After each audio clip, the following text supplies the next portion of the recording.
It was my third week working the graveyard shift at the McDonald's off Highway 11.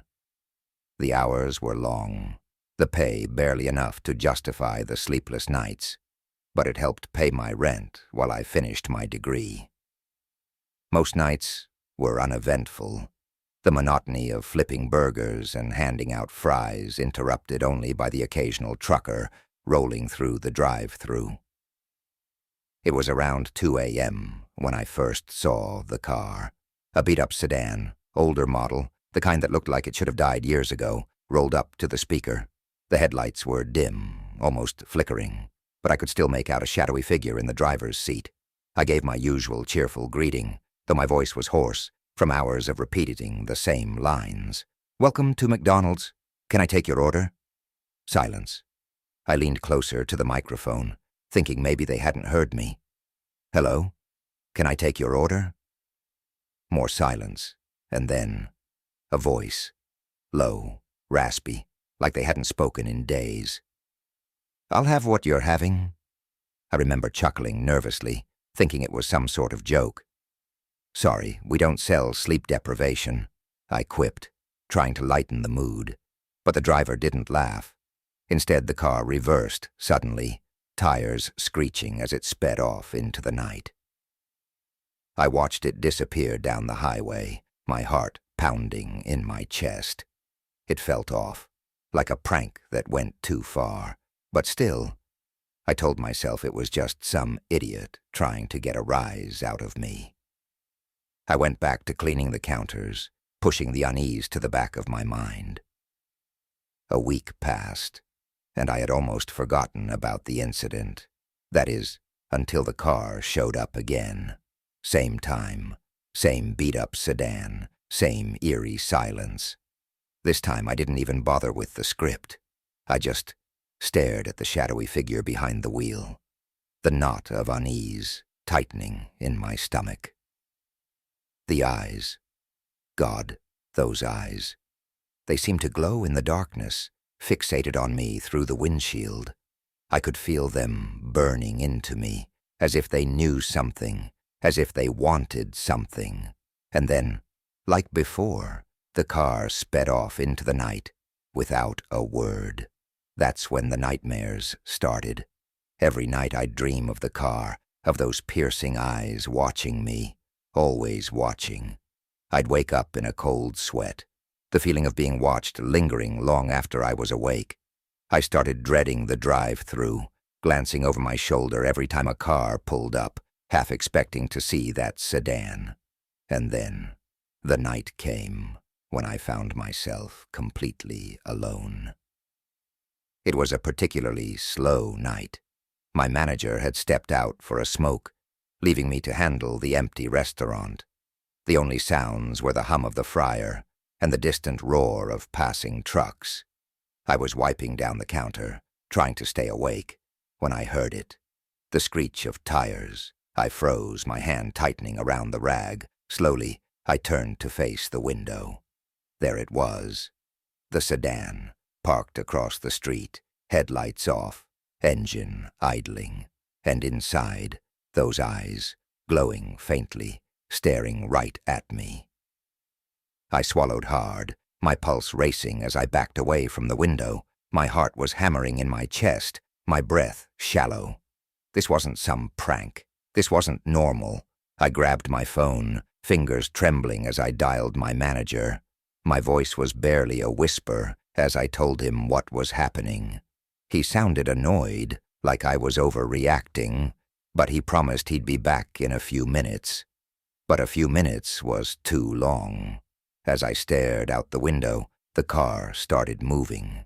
Slowly at first, crawling across the empty parking lot, headlights flicking on like a predator stalking its prey. I couldn't move, couldn't think. My body was frozen in place, paralyzed by the cold grip of fear. The sedan stopped just outside the entrance. The engine cut out, and for a moment, everything was still. Silent. And then the door creaked open. I didn't wait to see who or what stepped out. I bolted for the back, heart in my throat, fumbling for the keys to lock the door. My fingers shook so badly, I could barely manage to get the key in the lock. Just as I twisted the key, I heard footsteps. Slow, deliberate, like they were savoring each step. I could hear my own breath, ragged and panicked, as I pressed myself against the door, praying it would hold. I didn't dare look out the window. I didn't want to see those eyes again. Suddenly, my phone buzzed in my pocket. My manager was calling. I answered, trying to keep my voice steady. "Where are you?" I hissed, my eyes darting to the door. "I'm pulling in now," he said, and I heard the sound of a car engine in the distance. Relief washed over me as I peeked through the window. Sure enough, my manager's car was pulling into the lot. But as his headlights swept across the entrance, I realized something. The sedan was gone. I didn't hear it leave. Didn't hear the engine start. 1 second it was there, and the next, it had vanished into the night, like a ghost. My manager didn't believe me. He said I must have imagined it, that I was probably just tired. But I knew what I saw. I knew those eyes were real.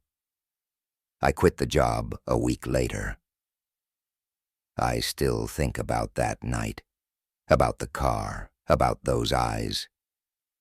Every time I drive down Highway 11, I find myself scanning the road, half expecting to see the beat-up sedan trailing behind me, headlights flickering in the distance. And sometimes, late at night, I wake up with the feeling that I'm being watched. Those eyes. I can't forget them, and I don't think they've forgotten me. I never believed in ghosts.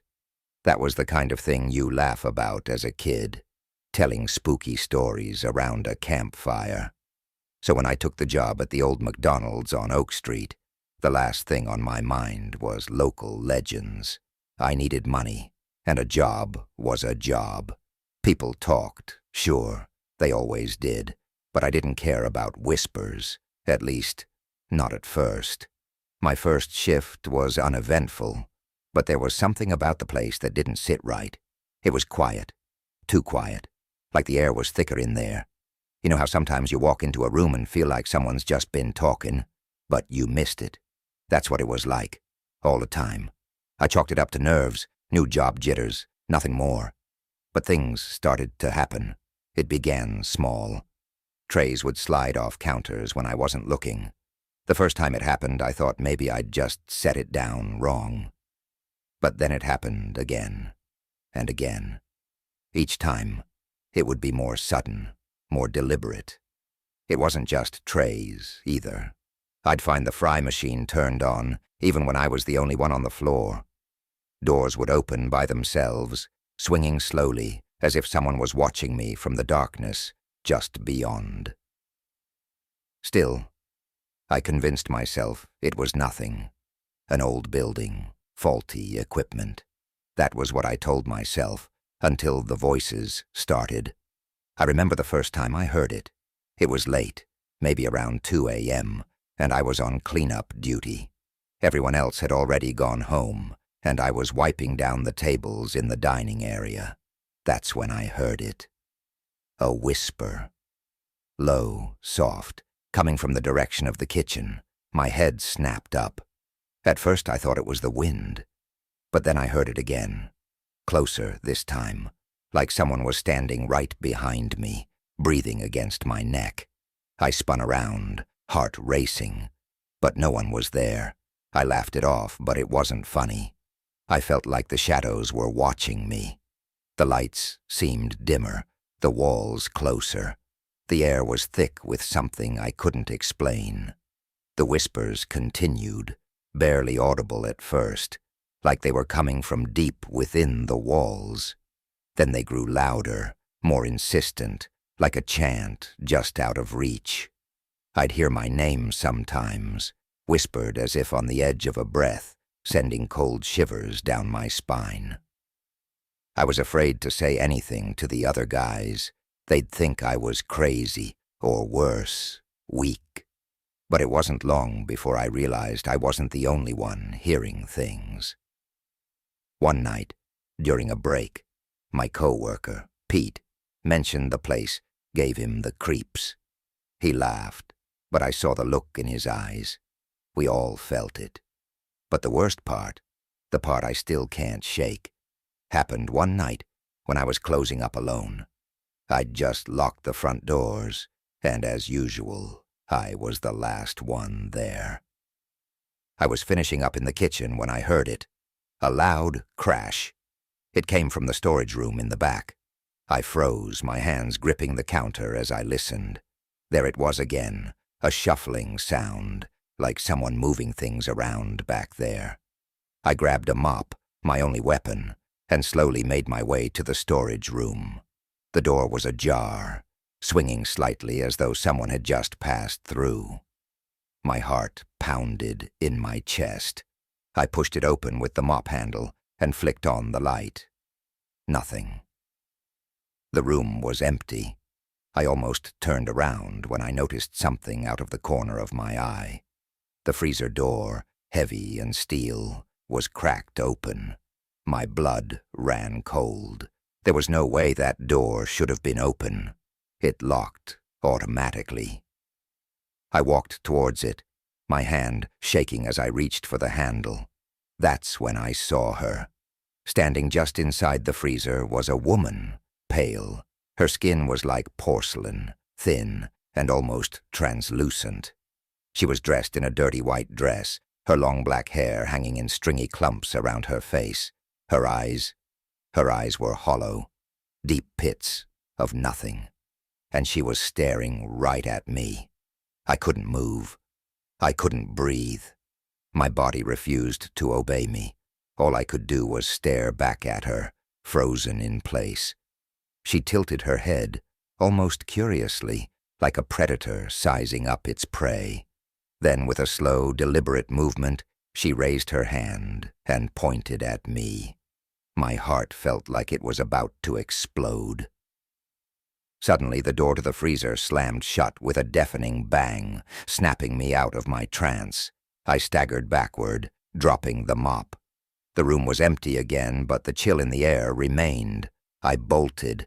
I didn't even lock up. I just ran out the back door, through the parking lot, and didn't stop until I was in my car. I sat there for a long time, trying to catch my breath, trying to understand what I'd just seen. But deep down, I knew there was no explanation. No logical one, anyway. I'd never go back inside that building again. The next morning I quit. I didn't tell them why, just that I couldn't do it anymore. The manager didn't seem surprised. A few weeks later, the McDonald's on Oak Street closed down. I never found out why. I didn't want to know. The locals still talk about it, though, about how the place is cursed, haunted by something dark. I don't tell my story anymore. But every once in a while, late at night, I'll hear something. A whisper in the wind, a soft voice calling my name. And I'll remember. Some places are best left alone. The McDonald's on Oak Street had always been a part of my life. I'd grown up in this town, heard the stories. They all seemed like local folklore, a way to keep kids from sneaking out late at night or breaking into abandoned places. But when I lost my job and needed something fast, I didn't hesitate to take the night shift there, despite the whispers. I thought I could handle it. I thought the stories were just that. Stories. But I was wrong. My first shift seemed normal enough, except for a lingering coldness, the kind that creeps under your skin and makes your bones ache. The fryers blasted out heat, the grills sizzled with leftover grease, but no matter how close I stood, I couldn't shake the chill. It was odd, sure, but I wrote it off, until the noises started. At first it was small things, shifts in the air, the faint sound of someone breathing. But then I noticed the trays. I'd set a stack of them, perfectly aligned on the counter, only to turn around and find them scattered across the floor, lids and cups rolling toward the front entrance. No customers, no one else in the building but me. I tried to laugh it off. A rookie mistake, I thought. Maybe I'd been careless. But the longer I stayed, the worse it got. One night, I was mopping near the front counter when I heard a loud crash in the kitchen. My heart stopped. It sounded like metal against tile. With shaking hands, I gripped the mop handle and slowly walked toward the noise. The kitchen was empty, but there on the floor was a pot lid, spinning like it had just been knocked off the counter. Steam still rose from an overturned pot, as if it had just been cooking something. But the burners were off, the stove cold. I tried to explain it away, telling myself it was just a coincidence, a fluke. But I couldn't ignore the feeling of being watched. That icy chill wrapped around me again, tighter this time, like someone was standing inches behind me. I couldn't shake the thought that I wasn't alone. I started seeing shadows in the dining area, flickering at the edge of my vision, always disappearing when I looked directly at them. The whispers came next, low, unintelligible murmurs that seemed to come from the corners of the room. They filled the air, soft but insistent, growing louder as the nights went on. I couldn't understand what they were saying, but I knew one thing. They weren't friendly. The breaking point came 2 weeks into the job. It was a Friday night, and I was the only one left to close. The usual feeling of unease clung to me, but I pushed through it, eager to get home. As I made my way to the back to clock out, I noticed something move near the counter, a dark blur, quick and deliberate, darting into the storage room. I froze, my mind raced, trying to rationalize what I'd seen. Maybe it was my imagination, a trick of the shadows. But then I heard the door to the storage room creak open, just slightly, as if inviting me in. I didn't want to go, but something drew me forward. My legs moved on their own as I approached the door. I pushed it open and stepped inside, half expecting to see nothing, hoping it was all in my head. But then I saw her, a woman, or at least something that resembled one, stood in the corner of the storage room. She wore a torn, dirty white dress that hung loosely off her thin frame. Her hair was long and black, matted in clumps, and her skin was ashen, pulled tight against her bones. But it was her face that sent my heart plummeting into my stomach, pale, gaunt, her eyes hollow, like black pits staring right through me. I couldn't move, couldn't breathe. She took a step forward, her bare feet dragging across the floor with a soft scrape, the sound grating against my ears. Her lips parted, as if she were going to speak, but all that came out was a low, rasping moan. It was a sound that clawed at my insides, freezing the blood in my veins. Every instinct screamed at me to run, but my body wouldn't respond. I was rooted to the spot, trapped in her gaze. She took another step closer, and then another, her skeletal hand reaching out toward me. The room felt like it was closing in, the air too thick to breathe. Finally, something inside me snapped. I turned and bolted, my feet pounding against the tile as I fled the storage room. I didn't stop running until I burst through the back door, gasping for air, my chest heaving. My hands fumbled for my car keys as I tore through the parking lot, not daring to look back. I never returned to that McDonald's. I don't know what I saw that night, or if anyone would even believe me. But I'm telling you this now. There's something wrong with that place. The stories aren't just tales to scare kids. There's something there, something evil, and if you value your sanity, you'll stay far, far away from the McDonald's on Oak Street. Some places are haunted, and some places are cursed.